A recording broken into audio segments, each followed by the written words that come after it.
Peminat Aiman Junaidi, peminat Noah Nakal tengah bergaduh.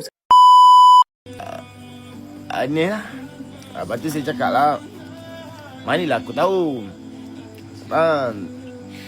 Sebab memang saya tak tahu saya dengan dunia saya. So saya pergi kat Abel macam ni lah Abel, ni dah gaduh-gaduh ni. Yang si Kanda pula gaduh pasal korang ni bukan dapat apa pun. Betul. Yang si Aiman gaduh pasal Aiman, yang si Nuah gaduh si Nuah, bukan dapat apa-apa pun. Biar aku je lah ambil. Saya cakap dengan Kanda, Kanda kalau kau nak kau ambil lah Kanda. Ambil sabar je. Aku nak solo.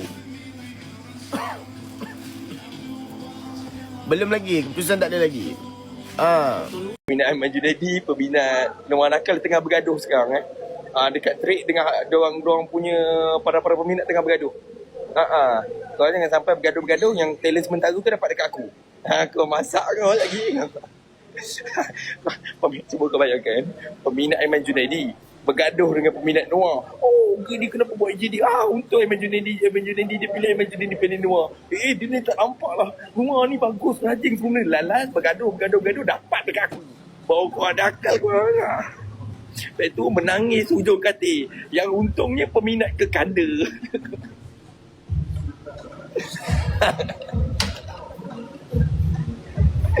Lepas tu apa pun tak dapat. Duk bergaduh dekat siang malam bergaduh. Lalas tak dapat apa. Yang dapat peminat ke Kanda yang menang.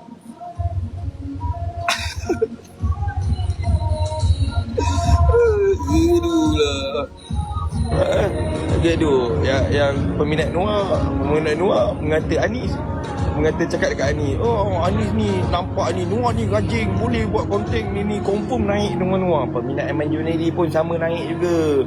Kenapa kau nak kena Aiman? Aiman boleh lah ni semua benda. Aiman strong ni. Lalas bergaduh ni. Peminat ke Kanda pula steady. Dapat Anis Sofia lagi. Kau memang ingat aku